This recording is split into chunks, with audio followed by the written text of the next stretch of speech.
Good afternoon, everybody. Thank you for joining me today for Tuesday Talking Points. My name is Carrie Simpson, and I am the CEO of Managed Sales Pros. With me today and featured on Tuesday Talking Points today is Dan Waldschmidt. Dan is the author of the very popular business blog Edgy Conversations and is currently engaged with Servosity to help them build a winning sales culture for their company. Full disclosure, Servosity and Managed Sales Pros are partners, so I had the opportunity of meeting Dan when we were onboarding them, and his blog has been one of my go-tos for the last 90 days whenever I'm looking for sales inspiration. We had a couple of conversations recently about how we might put together a webinar that would be beneficial to the MSP community. I think we've come up with something really great. So without further ado, I'm going to introduce you to Dan Waldschmidt. Dan, please say hello. Hey, hello. Now, did you hit the record button? Yes, I did hit the record button. So please introduce yourself, and then I'm going to do a little bit of housekeeping with the attendees, and then we'll move on to the presentation. Sure. Hi, guys. Dan here. I've spent a lot of time thinking, planning, and helping companies with the secrets we're going to talk about today. They're not really secrets, but we all need to be reminded of them from time to time, and so I'm excited to spend some time with you. Thanks, Dan. So just a little housekeeping before we get started. On the right-hand side of your screen, you'll see a panel, and there is a place there that says questions. If you have a question for Dan or for myself during the presentation, I encourage you to just type that question in. Normally, we take questions at the end of our webinars, but Dan prefers the fluidity, if you will, of being asked questions on the fly. So if you've got a question, type it in. I'm going to read it to Dan, and then we're going to go from there. All right, so without further ado, please, Dan, share with us your wisdom. Wow, the bar is high. Wisdom. I love it. So thanks, by the way, for Carrie for inviting me, and for all of you here. What I thought I would do is not spend time educating you about technology. I mean, this is what you do, right? So what I want to do is take another advantage, and really it's three things. Sales tools that you may not know about. We'll spend just a few minutes on that, because I'm sure if you're not locked into a tool, then you can talk to Carrie later, and she'll tell you some even better tools or that you might want to add to your existing process. I want to talk a little bit, and perhaps most of our time will be about instilling this culture of awesomeness.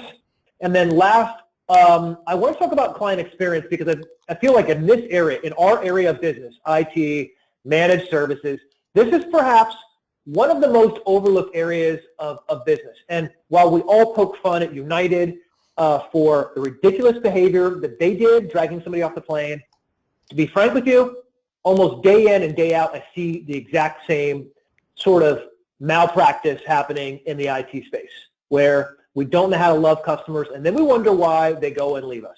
So, as Carrie said, if you got a question, throw it inside the question bin, and she will stop me and will answer it right on the spot. So if you think I'm full of shit, just tell me, or if you have a question or you need some clarification, we want to make sure you get maximum value out of all this. Okay, let me start by saying this: keep things simple. No matter what we do today, no matter all the things I throw at you, the reality is, if it's not simple, your business is going to break. And as I've built several multi-million-dollar businesses of my own, and advising companies and growing companies all over the world, literally 14 different countries, one of the things I've always tried to do is keep it simple. And so if in our discussion today, don't get too bent out of shape. Don't look for 5 things. Look for one thing, and that you can reproduce time and time and time again. You can't be all things to all people. Find one thing that you do really, really well, and keep doing it time and time again. So, section number 1, a few sales tools that do some of the work for you. Now listen, I said do all the work. You guys know I had to add a little bit of hyperbole in that.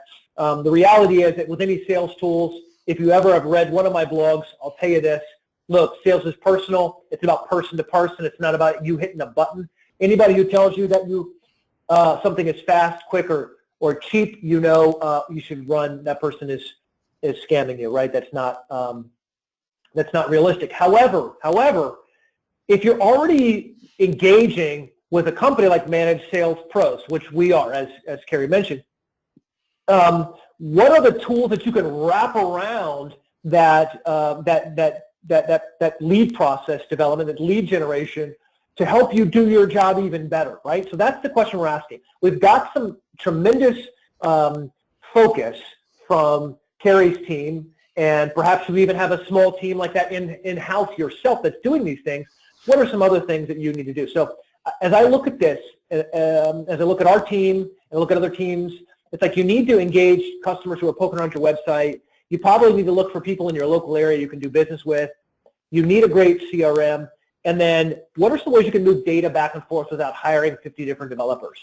And of course, my favorite is Todoist. So number one is Close. Now, you may not have heard of Close, C-L-O-Z-E. Now, this will not interact or engage with your PSA. It's not going to do that. Just fair disclosure. This is just for your sales people. Here's what I like about this tool a lot. When I was in sales, and I guess I'm still in sales, right? But way back in the day, and Carrie, you can appreciate this, like I had to enter everything in by hand. If I made a phone call, made a phone call to this person, type it in, right? It was so much work. Like I just made a phone call. I don't want to type in the goddamn notes. Like I made a phone call, let it automatically log that I'm making a phone call. That's what this tool does. You put in every single tool that you use. Put in your Verizon account or your T-Mobile account, whatever your phone account is, it tracks the calls you make from your phone and logs them. So you know when you spoke to someone. It tracks your emails, Gmail, Outlook, whatever you're using. It automatically pulls that in there, brings in your Slack conversations. It brings in anything else that you might have. It brings in social media like Twitter and Facebook. So when I look at somebody, then I can automatically see when I've spoken with them last and when they need to actually continue to follow them. All of your calendar invites, things like that. I love this because it takes a lot of the work out of my hands. I've said this before in business. Most of us, if you're in the people business, you probably don't need a big, bulky CRM. What you need is a way to have relationships with the right people. This tool for me does that amazing. You should check it out. By the way, it's $13 a month. If you're paying $100 or $125 a month for Salesforce, you can say thank you later, maybe. Is I'm that sorry, too did I you don't know. say Whatever. $13 a seat? $13.33 a seat. Isn't that nuts? That's pretty impressive. I've been using that for a year. What I like about it as well is it's in my inbox. I don't even go to Gmail anymore because Close has its own inbox built into it. All of my email from 4 different email accounts comes funneled right into that inbox. All of my tweets and Facebooks and other things that I'm sending come right into that. $13 a month. It's just really cool. If you don't have it, check it out. It might work for you. It might not work for you. They also have a mobile phone app. Yay. Intercom. People are poking around your website every day. Do you know who they are? It doesn't matter how hard your outsourced lead development is working. If those people come to your site and you ignore them or don't give them answers to their questions, you're losing out on opportunities to make money.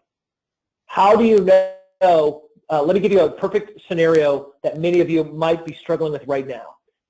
Carrie's team finds a lead for you. She sets up a meeting for you. You have a call with that person. This happens to us all the time, right? We're like, yay, we're engaging with that person. That person comes to our site and looks around at a few pieces of information. If they might have a question. Hey, Dan, what do you charge for this? Do you also service this technology? Do you also support these systems? They want to know that information right now. They don't want to wait. They don't want to send an email because they already get a billion emails. They want to know right now. A platform like Intercom, think of it like the chat window. It's just a little more sophisticated. It'll tell you when that person came to your website. It's also interesting. And I'll tell you a little bit of our inside secrets. We want to know if someone's poking around your website. Let's say I talk to the CEO of a tech company and I say, listen, I think you should use our services. They're really amazing. And chime our bell and talk about how amazing I think we are. He doesn't get back to me. I'm thinking, oh my goodness, that guy doesn't care about what I'm offering because I use Intercom. Intercom says somebody from ABC company was just poking around your website. I send an email at 10:30. At 10:35, I see somebody from that company poking around. No one replies to my email. No one responds to my phone call. But guess what I know? I know that I had delivered an effective message. I'll probably wait, by the way, a day and a half. If I don't hear anything, then I'll respond. But I know that I can deliver great service to someone. So let me just There's interrupt you Can I interrupt you real quick, Dan? I just want Yes, to ma'am. get your opinion on something. So we use technology like that on our website. A lot of our clients use technology like that on our website. Is it creepy to be contacted while you're on someone's website? Like, should people be waiting? You mentioned that you wait a day. That's intentional. Do you do that because it's creepy, or because that's, like, what kind of research went into deciding when you make that call? Okay, so it depends upon if it's a new customer or someone who's already in our pipeline. So because we can use intercom in a bunch of different ways interacting with our database, we can say if it's somebody brand new or somebody that's in our pipeline, let's say it's in stage 3 out of 5 stages, proposal sent or something like that. Okay. If we may not follow up with that person right away, but I will tell you this: for finding first appointments on people just poking around, we saw a 400% increase in appointments by simply calling the person back when they were on our website right away. So meaning, I called somebody, hey Carrie, come by my wonderments. You're like, no response, no response. But I messaged you, so I know your email, I know your phone number. I messaged you, please come, check me out, it's awesome. You don't respond. I see you go to my website. I call you immediately. I'm 400% more likely to get a meeting with you. Isn't that crazy? I know. It's you and I can debate that offline another time. Let's move on to intercom. Yeah. Well, I'll also say this for anybody listening: this requires sales skills. So if you're not training people and you're just expecting that I'm going to magically call you, you're probably in for a rude awakening, because if you don't handle this phone call right, it's tremendous creep factor. Tremendous creep factor. Look, you need a way to be constantly looking for new business. There's companies that do that. Obviously, that's why we're on the phone together. Here's what we found. The quality, why did we make the decision when we had an inside team to choose Carrie's team? The amount of quality data that she had and her expertise were huge deciding factors in doing that. We attempted to do this on our own. There's a million sites that go do this. I'm sure for those of you who haven't tried it out, specialty, the specialization on this matters a lot. What happens if you're using 16 different pieces of technology and they're not talking to each other? Oh, we had someone come to we scheduled something on our Google Calendar. Wait a minute, our implementation platform is on Trello. But wait a minute, our bug tracking is in Bugzilla. Wait a minute, we also have a HubSpot over here running marketing. We have clients in all these different spots. Zapier, is $30 a month and allows me to say when someone's on my Google Calendar, it automatically gets added to my Bugzilla account, and then automatically gets added to my HubSpot, and all the data stays the same. Over 300 applications integrate with Zapier, from your CRM, whether it's Zoho or HubSpot or Salesforce or whatever it is, it integrates so that when data's in one piece, I can create rules to make it move to another piece. Here's why I'm saying this. As IT companies, we often are the last people to service ourselves. It's the whole cobbler's kids have no shoes sort of analogy. For $30 a month, come on. It's a quick, easy way to kind of remedy part of that. Last but not least, your to-do application. By the way, there's Asana, there's Wunderlist, which Microsoft bought, there's Todoist. I feel like in my own quest for efficiency and effectiveness, I've tried like 50 of these applications. I've ultimately decided on using Todoist. It's easy, it's simple, it's sleek. Let me tell you in IT, there are, if you're in the managed services, there are things that you're going to need to do every day. There are things you can do every week, every month, every quarter. And I find that having reminders allows me to be consistent and reliable. Also, I don't want to pick up the phone if I'm working with Carrie and say, Carrie, did you do these 5 things? I would just like her to check them off, and I get that response back and go, wow, those things are done, move on with my day. However you do it, if you're a getting things done person where you like to have a pen and paper, Godspeed, do that. But you can't not have a list. You got to have a list. So these are what I consider to be the core elements of sales tools. And here's why. Your clients get an impression from you. I was going to say get a great first impression. I hope they get a great first impression from you. It's hard to undo a first impression, right? First impressions and last impressions. How customers come in and how they leave are the 2 things they remember. They forget everything that's in the middle. So make sure you spend time to engage people well. For example, let's say I'm engaging. I've just had an appointment. I've talked to a client. Maybe a day later, I use my webcam on my laptop to shoot a quick 10-second video. Hey, Bob, great to spend a few minutes with you. Here's the team behind me. We're eager to work with you when you've decided on the things you're looking at right now. And it's short and sweet, and you get out. That's memorable. Probably not too many other people in your space, if any, are doing something like that.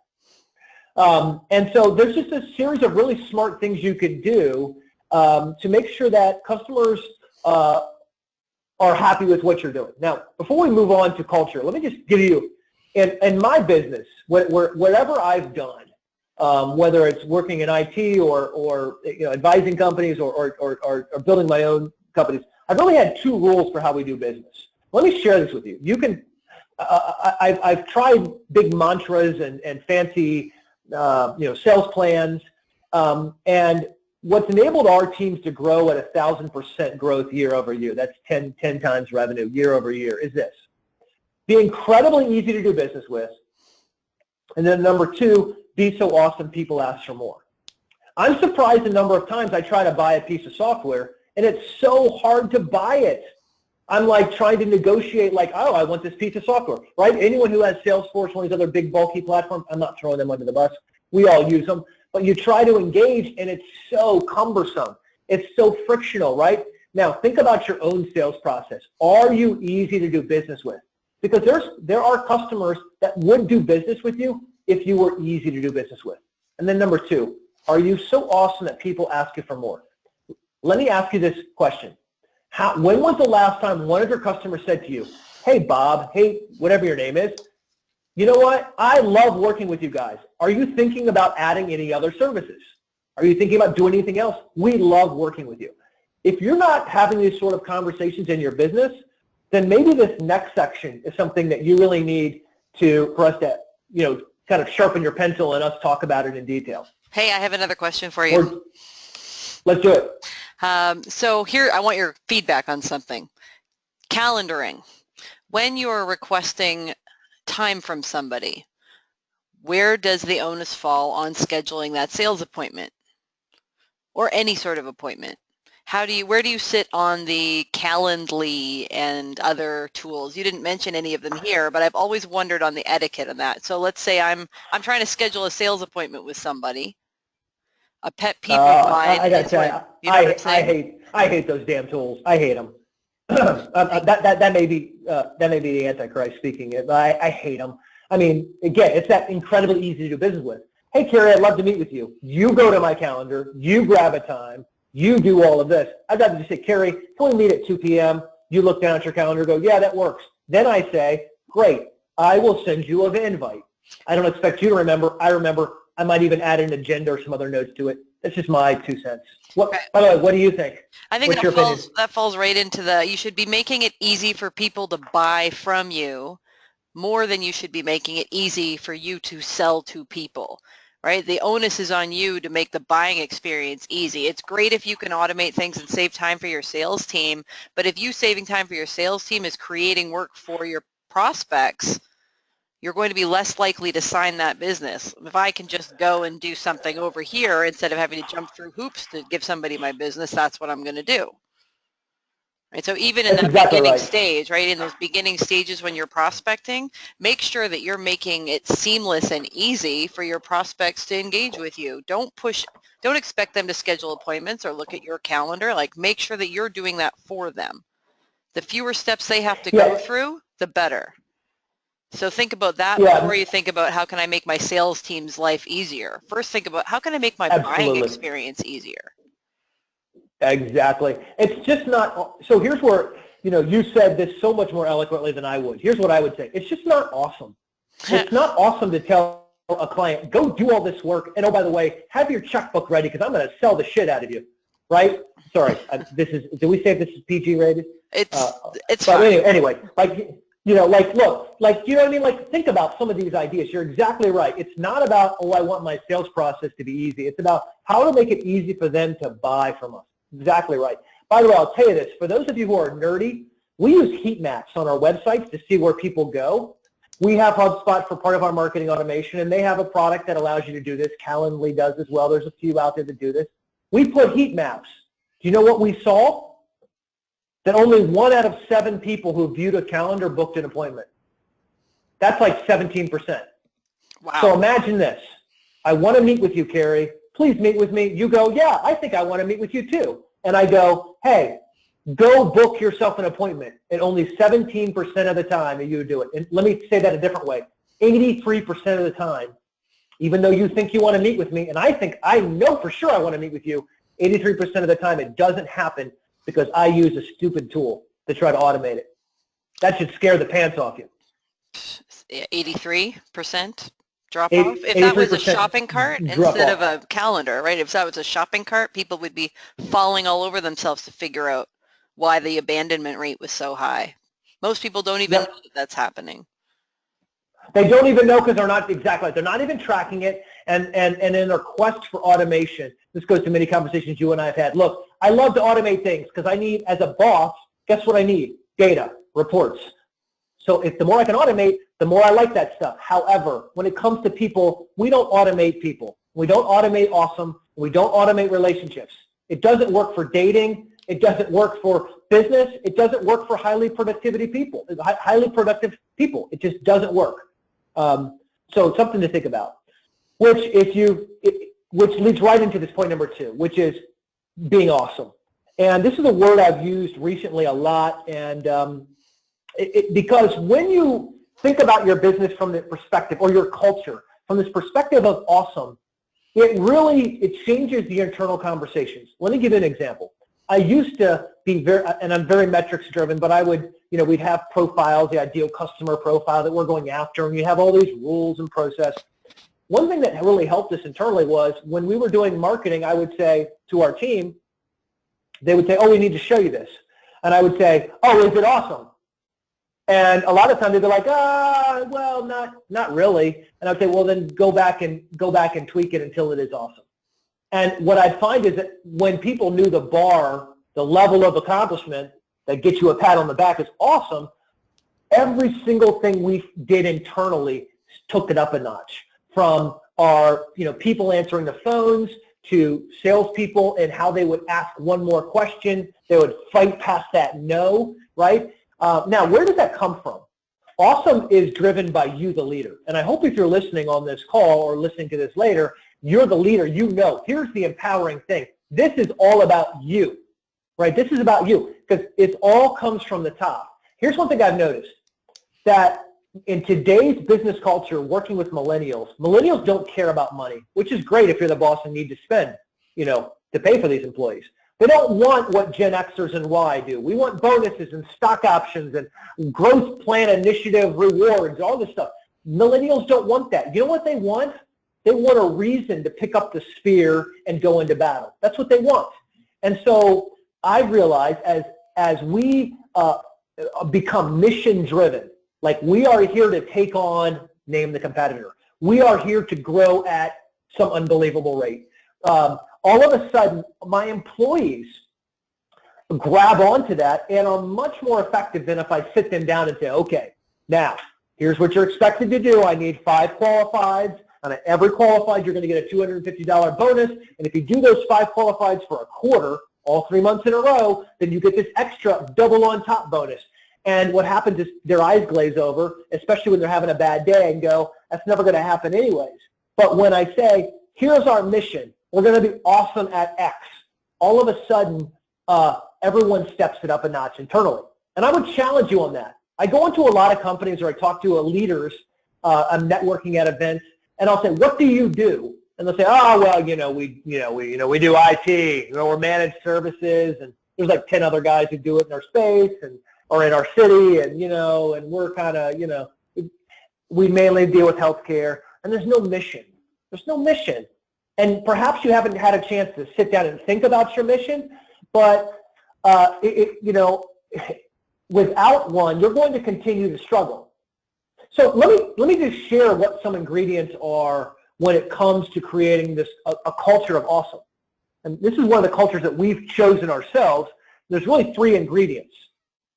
The first one is intensity. So no matter what you do, we tell our people, this is going to be very hard.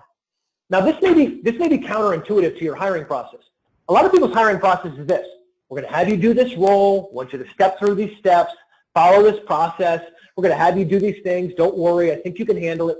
So what happens is we get employees in, or we start developing teams, or we start, initiating processes, and everybody's in the back of their minds are thinking, no problem. This is going to be easy. When they face obstacles, when they face challenges, your team goes, kind of does a mental freak out. Oh no, why are we always running into these problems? What we found to help us build awesome is to say, guys, this is going to be a struggle, because the guys out there, the bad guys, right, our enemy, our competition, they're going to try to take us down. And building this intensity up to say, we have to fight past these challenges, right? Number two, weirdness. Here's another thing that's staggering, and perhaps, Carrie, you can give me some insight on this too. Everybody sounds and looks like everybody else. And I got to tell you, if you're going to stand out in your city or your local town or wherever place you are, you've got to be different. We use the word weird because weird is different, more different than different, right? You can't just be another guy doing managed services in the, Rhode Island area. It's not good enough, right? To really grow and excel, some people might call this have a brand. I just call it generating revenue. I don't care about a brand. I care about making money. Then you need to be different so that someone can clearly explain, oh yeah, those are the guys who do X. I think we've nailed Number it. three, yeah. Number three, you got to be valuable. Here's the thing. You got to be valuable. We kind of make jokes, or we've heard the war stories about, you could return a tire to Nordstrom's and they'd take it back. Or Zappos, where, you call Zappos for customer service and need to order a pizza, they help you out. So often, and we've had to squash this with our tech team, support team, they'll go, oh, well, we have a whole knowledge base. Why didn't they go to our knowledge base and look it up? It's all there. Dude, it's your job to be valuable, right? Yes, you have a knowledge base. And yes, if you're really good, you might even have some videos on YouTube. You might even have a whole support site around it. But guess what? When that customer calls, right, and you're using some sort of chat tool on your site or something like that, it's your job to be valuable. I think it was Albert Einstein who said, don't try to be successful, try to be a person of value. And I think from a genius perspective, which he clearly was, that's the template. How can you be valuable? No one discards something of value on purpose, right? You don't throw away something valuable on purpose. And so if you're thinking about why are our customers leaving us and why are they going and our market's shifting, all of those things can be answered by intensity, weirdness, and valuable. Be valuable. Someone wants to get promoted. How valuable are you to me? I have people calling me and saying, would say, oh, there's only part-time jobs. Guess what? No one has a part-time job when they're truly valuable, right? Now, you may start off that way. Don't get me wrong. I've had plenty of part-time jobs myself where I had to grow into a role once an opportunity opened itself, open for me. But we don't throw away people or opportunities or companies that are valuable. So if you're not getting the wallet share you want, sit around with your team and go, how can we be valuable? Not how can we deliver more managed services? How can we increase our profitability? How can we, minimize our time with customers so we can add more customers, right, per, tech person here? Those are all the wrong questions. It's very similar to what I hear in the banking sector when I walk into a room and someone will say, what's the least risky thing we can do? That's setting yourself up for a business that's not profitable. Last, not least, what you tolerate becomes the norm. Here's what's key about culture. It's much like inspiration. I'll often joke with people and say, inspiration is what you lose just after you stop looking for it. And that's kind of what culture is about. We often will get grumpy moods ourselves. I mean, I don't know how you woke up this morning, but I woke up a little tired. It's hard going to bed at midnight and getting up at 5 a.m. every morning, right? That's not something that's necessarily, I'm air quoting here, fun, right? It's not fun, but it's the things we do because we're mission driven. So I recommend you use kind of like a stoplight approach, which means, we often wait until customers are red. They're sitting that, we're leaving, and then you got to drop your discount or give them a discount, drop your price, do all these things to try to retain them. What can you do when customers are moving from green to yellow? How can you be valuable? How can you be a little bit weird but awesome, right? How can you have that intensity to help solve their problems in that green yellow so they never get to red?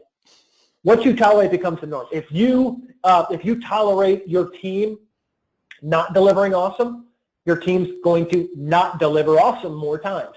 If you only tolerate awesome, guess what your team's going to do a really good job of? Being awesome. So something to think about, especially you leaders, as you go about your daily business. Look, I get it. It's lonely being the boss. It's hard being the boss. But the reality is within your power is the ability to create awesome. It's not some fantasy. You can have the business or the team of your dreams, but it's what you tolerate. And other people will feed off of that and actually deliver what you expect from them. So I want to just interject really fast here. Well, maybe not really fast, moderately fast. I think this brings up, the last couple of slides have brought up something really important, and that is that if you are not growing your base and preserving the revenue within your base, new revenue isn't building your business for you. If all you're doing is constantly filling the hole, like if there's a hole in the bottom of your boat and you're constantly bailing your boat, you're never going to grow your business the way that you want to. So this touches on a couple of important things, like one, building a client base that will help sell your services for you. How do you get referrals from anybody in that yellow or red area? You can't. The only people that are giving you referrals are those green circle awesome and winning clients, right? So how do you stop between, what can you put into practice right now that stops those greens from getting to yellows, brings those yellows back to green? Maybe by the time they're red, you have to cut and run, right? Like Dan, what's your thought on here? Like once you've got one of those danger zone or red clients where they're probably the ones who are complaining the loudest, using most of your text time, and are you ever going to be able to, can you save the reds? Well, as a salesperson, we all try, right? Because we hate to lose. The problem is we're losing at the wrong thing, right? We're still losing. Yeah. That customer almost always eventually leaves you, almost always, because you've been sloppy and you screw up. And you're going to screw up again. All of us on the phone, all of us, we're all going to screw up. And if you don't have a track record of being awesome, those clients don't have, aren't willing to give you a second chance or a third chance or a fourth chance because you don't have a track record of being awesome. When you do, they go, oh, yeah, I got it, that Dan guy, yeah, sure. Yeah, he screwed that one up, but the last 17 times he delivered, so we're good. What happens is you neglect, no conversation, no nurturing. All of a sudden something goes wrong. Then you deliver the message wrong. You follow up poorly. You communicate slowly. Exactly what you said, Carrie. Then by that time you're like, then the CEO gets involved and goes, well, we value our integrity, and it's all just, it's horrible. And so, by the way, we see this played out in the news with these big companies like United. We just saw it, right? We just saw these things happen. And it puts a bad taste in our mouth. What we forget is we're often doing the exact same thing ourselves. And so you're exactly right. You have no chance of getting a referral from a red guy. You've got like a 1% chance, and probably it's going to be mediocre at best well, you know what, I would say, let me not even get your hopes up. You have no chance of getting a referral from a yellow person either. I would almost argue that asking the yellow person for a referral pushes them into red, right? If you exactly, that's what I was, yeah. You need to know who's yellow and who's green, right? And if you don't know that, now is a perfect time to start surveying your client base to figure out where they are. Then nobody wants the surprise of losing 50% of their revenue next year when their 3 biggest clients leave because they're just not telling you that they're unhappy. I walked into a meeting with one of my tech buddies last night who's in the same skyscraper here, and I said to him, he was telling me he was upset because he'd lost a client. It was a small client, $55 a month. Doesn't seem like much. Brand new sales manager, we're kind of sharing war stories, and I said, well, why are you upset over $55? He said, Dan, We're in one of their locations for $55. They left us. They've got 9,000 locations. Oh, that hurts. And he said what happened was it got into the yellow, and someone said, oh, it's just $55. Screw these guys. Right? Who cares? Like, he's wasting our time for $55, blah, blah, blah. And whoever made that decision, what didn't realize is it wasn't about the $55. It was about the 9,000 plus locations at $55 would have been a massive win. And you're exactly right. If you don't know, oh, here's the kicker. You know what he realized when he dug into the data? No one at their company had talked to that customer for 2 years. 2 years. They were taking the $55 a month. It was never a peep. There was never a complaint, not a person making any noise, so they weren't clearly red, but they were very, very yellow. All of a sudden they left, and the sales manager said, oh, well, that's 9,000 units, and they lost out on a massive opportunity. And I suspect that's a lot of the companies that we're dealing with, right, where they're not angry, and so they're not necessarily on our radar screen, but they're not loyal to you. They won't give you a testimonial. And frankly, if something comes along that's a little bit sleeker, heck, I'll tell you this, one of your competitors hires a better looking salesperson. You're screwed. You're screwed. Just right. I mean, Carrie, you've seen this all the time, you know. You bring in somebody who's, you know, attractive and can speak some IT language, and all of a sudden your clients go, well, come into my office, let's talk. And all of a sudden you're like, well, what about us? And they go, yeah, what about you? We haven't heard from you. You haven't given us what we want, you know. And so of course there's, you know, and so this is the reality of it. I'm not trying to scare you. What I'm trying to say is you've got the ability to change it. Most reasonable so let's people. talk about how to change it. Go ahead. No, you sound like you're going to make a great comment, so I don't want to cut you off. It was the best comment ever. Most reasonable people aren't leaving because you made one mistake on their account. It becomes a death by 1,000 paper cuts sort of experience, right? Like you make one error, and then every error after that is amplified. Yeah, that's right. And towards the end, exponentially, right? Yeah. You know, so we're like losing. These guys can't do anything right. They can't even answer the phone when I call them. Yeah, blah blah. Like it turns into this massive. You're almost better at that point when you get to a point where you're dealing with the customer that nobody can make happy. It's time to release him back to industry. It's time to let one of your competitors experience the joy that is this client. Right at that point, that's awesome. If you can't save them and you know that they're going, you're looking at the revenue and saying like, wow, how do we preserve this revenue? Never mind preserving your revenue. How are you preserving the mental health of the people that have to deal with that client all the time? Right? You've got your techs who are being pulled 700 ways every day anyhow. And when all of their attention starts going to what I would call the noisy outliers in your client base, instead of, let's look at that yellow area, right? The yellow area is where you preserve and grow revenue. The red area, it's leaving. Let it go. Don't let it get to red, but if it's in the red, you need to start looking at how can I change my focus and encourage my team to put their attention onto the people who aren't making noise, right? Your happiest clients, they're making noise, and your least happy clients are making noise. How do you find everybody in the middle? How do you improve their experience with your company? Let me give you one brief example since we're talking about this. I just had this thought. I was doing a consulting gig probably 6 or 7 years ago for a company who makes the operating system that's on most of our PCs. And as I was talking to the support team for one particular piece of software, they were telling me one of their KPIs or key performance indicators was how quickly they were answering support questions. As all of us know, most of us don't have a joyous time in the support queue. We just don't. I mean, we ask questions. We usually feel like we're being talked down to by the support person because we're using the wrong nouns and verbs. Maybe I'm projecting here to everyone on the call. Sorry. I always feel like I'm an idiot. I'm just trying to go like, the button isn't doing the thingamajob. I need to, like, can you fix it? That's all I need to know. Anyways, my gut instinct was that was the wrong KPI, that it wasn't speed, it was quality and then speed. And so I said, can we try an experiment here? You know, biggest operating system provider in the world. I said, can we try an experiment? Let's just do it aw shucks email. So we sent out an email that said something like this.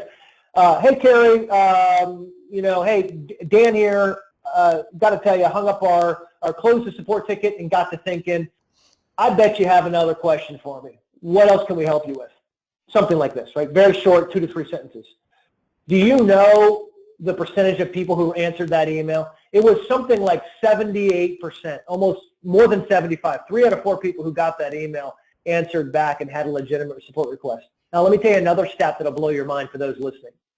Over 50% of those people who sent an email, responding to us, needed something that they had to purchase.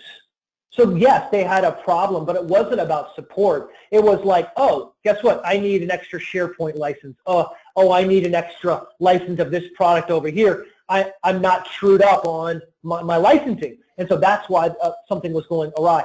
In 1 year alone, it amounted to over $200 million in revenue. Now, that's a big company. They have billions. 200 may not mean a lot. It did actually for this team, because now you're seeing people doing more things like this, right? And you're seeing people who wouldn't have conversations with you now having conversations. As Carrie just said, how do you find the yellow? Well, you got to look at who you haven't engaged with. And then number 2, force the conversation. It's not good enough to say, oh, you haven't gotten back to me. That's not good enough. You have to go to them and say, listen, you must either be like Mother Teresa and have it all figured out, or, we must be the worst company in the world because we haven't talked to you in a while, and I suspect you've got questions. How many of your clients aren't even using all of your technology pieces, or they're not on the latest version of your technology? There are so many awesome opportunities for you to communicate with them. By the way, internally here, we've got a director of snarketing. Again, we're harnessing our millennials, director of snarketing. So we have very snarky, perhaps if you got one of our newsletters and you're listening in from our end, from Servosity Invitation, you saw, GIFs that were crazy and the GIF images and words. Look, we want to have a personality. We find that more people engage when we actually have a personality, even if you disagree with us, than they do if we just send out a bland, boring email. Okay, let's talk about improving the customer experience to drive more revenue. Here's some practical examples. I feel like we've kind of sufficiently beat you over the head. Now let me hold you gently and give you some nurturing.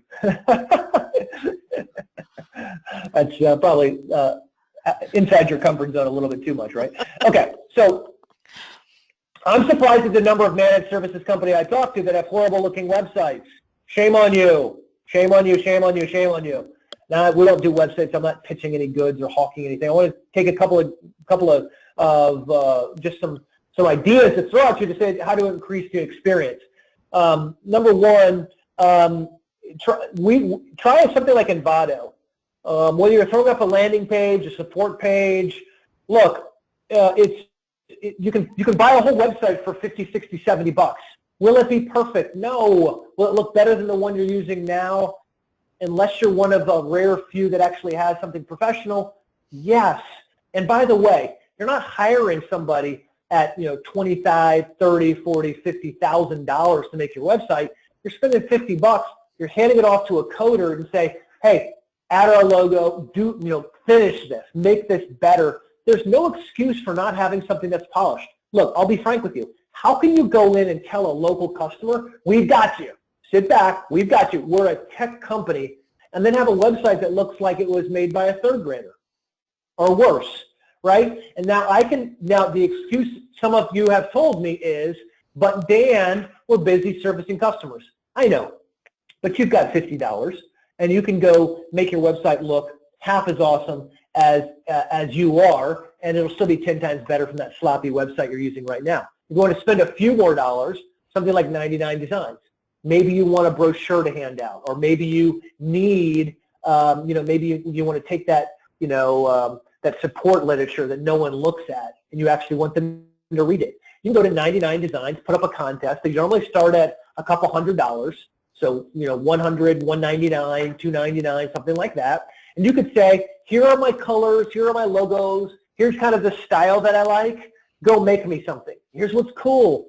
People all over the world will compete to design something for you. You pick the one you like, give them insights, feedback. Oh, can you change this? I like the font on Bob's, but Ted over here has better colors, and I like the one that Sally has over here, to the winner. Can you combine them all together? And it's super awesome how that you can get truly, as it's called, 99 designs for something that if you just hired that guy you go to church with or your buddy's son who's an artist somewhere, we all have these people in our lives, right? We have to hire them because we know them or bump into them. But the reality is you can just outsource it to 99 designs.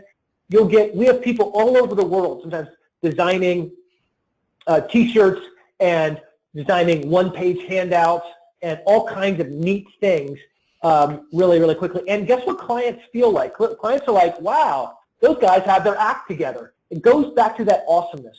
They assume from the start because you look good that you're going to act good. And some of you are thinking, well, that's ridiculous.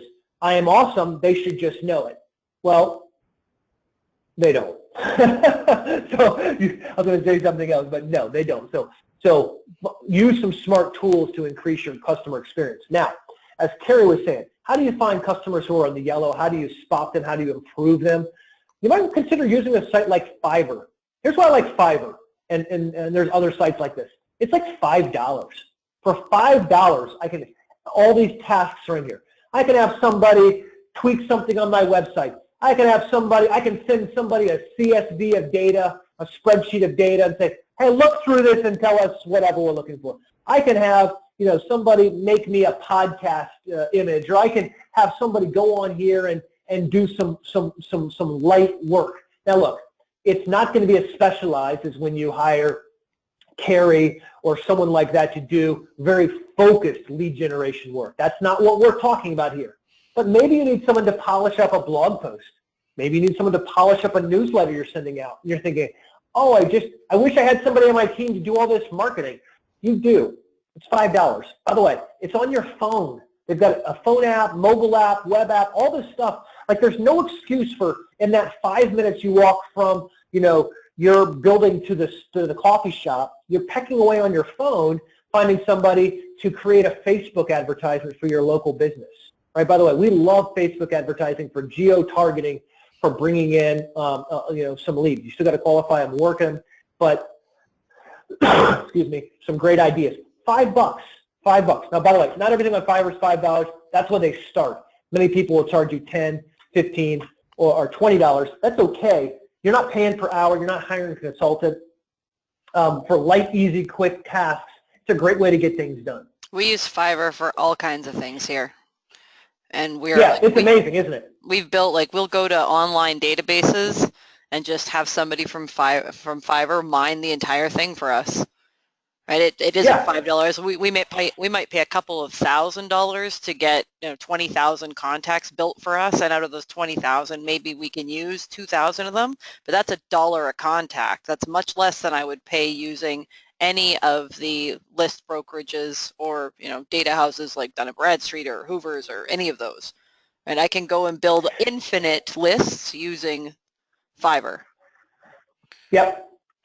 Yeah, it's a really great, it's a great platform. And again, for those of you listening, you can do the $5 task. I just need this fixed. Or if you know what you want, like what Carrie and her team are doing, you can really engage some of these people to do even more. We've been working with the same person on Fiverr for a while now.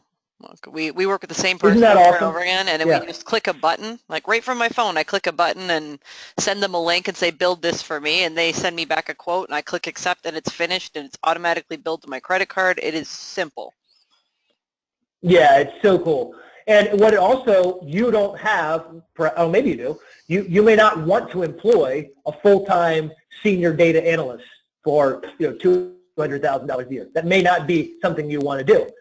But you can get pretty much the same benefits, and perhaps even better. You don't have to deal with all the drama of an extra employee while getting this, the expert results you want. Yeah, I mean, Fiverr isn't the only game in town either, but Fiverr is honestly, in my opinion, the easiest one we've ever worked with, because we tried Odesk and Elance, and we tried all of them at the beginning, and this was the one that was best for us. Don't give up if the first person you work with is awful. Like there's There's an infinite number of people prepared to help you. If you choose one and you don't enjoy your experience, keep trying until you find the right person, because we've got someone great, but it took us like 3 or 4 tries to get that person. I feel like, so that's one of the dirty little secrets of those sites is you're probably going to screw up the first time you go out and look for it. That's just because you may not be using the right nouns and verbs. And frankly, you may not know how to describe your job well, right? There's a few factors, but you're going to use $5 to invest in the cause, right? And you're going to figure it out. And the next time you do it, it's going to be, radically better. Yeah, so, job out exactly. Small projects first, and then you can grow them. That's exactly right. Yeah, and your friends will say, how are you getting all that done? You've got 5 employees, you've got 20 employees, you've got 30 employees. How are you doing all of this? Well, you're making really smart use of your time, right? And so I would say, and it's very similar to the people who come to you. They don't always know what they want. They want to be safe. They want to be secure. They want someone else to handle all this stuff for them. They may not know what it is, right? And so just like you're on that other side of the equation, trying to explain to people what you do and how to do it, someone's on the other end waiting to help you do all of these things that you're not comfortable dealing with right now. And back to the, we talked about a couple, neat little tools here for you. One of the things I'll say is, and I gave you the example earlier, answer the real question. Clients don't always know what they want, what they should want, what they should be getting into. They don't know. I often joke, we don't know what we don't know, right, until you know. Unfortunately, that no is always bad, or usually bad, right? It's like, I didn't know, I'd made a stupid mistake, or I didn't know, and now I'm getting audited or something, right? You just don't know, and then you'll never make that mistake again. But it could be a expensive decision, and so take time to dumb this down. Dumb it down what you do, right? Don't get into all the complexities that scare people. It may make you feel smarter, but it's going to scare the pants off of them. Remember where we started this, simplicity. The more complexity you introduce to your customer, the slower it is for them to make a decision. When something's super simple, when it's black and white, your customer can make their decision a lot more quickly and feel better about that decision. And so, take the time to answer their real question without embarrassing them or making them feel like a fool. Because in their business, let's say they're a dentist, that dentist, he doesn't know he needs backup and antivirus and all this other stuff like you do. And so you're going to have to come in and he doesn't know 3, 2, 1 as far as backing up and disaster recovery. And so, you're why aren't you doing this? You're horrified.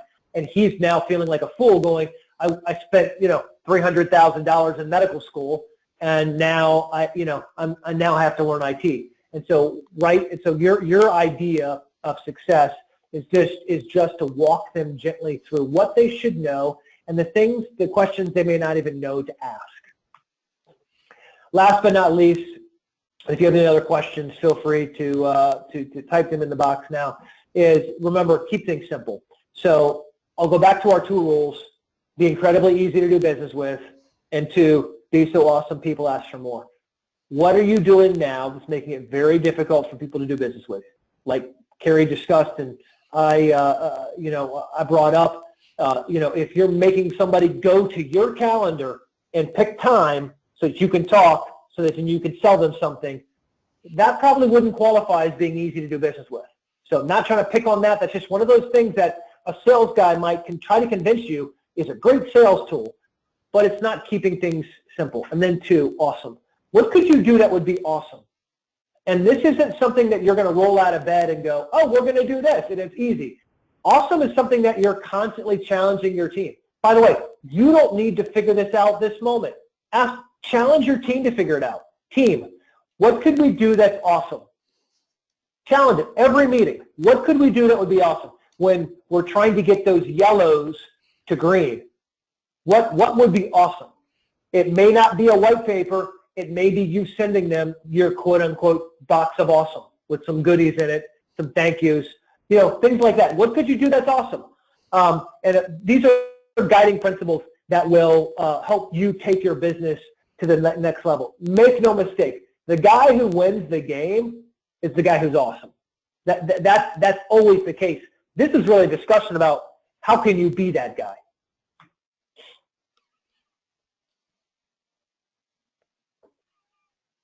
And with that, Carrie. I am waiting to see if anybody is going to type some questions in for you. I scared you off. We have 5 more minutes. Do you want to share a little bit more about Servosity, your current awesome client? So Servosity is an amazing customer, amazing provider of backup and disaster recovery. And we, just to let you know how we eat our own dog food, for those of you listening, we spent about 100 days trying to figure out what it is, how we could differentiate ourselves from everybody else. You got Datto and Veeam and some other really big players out there. How can you be different?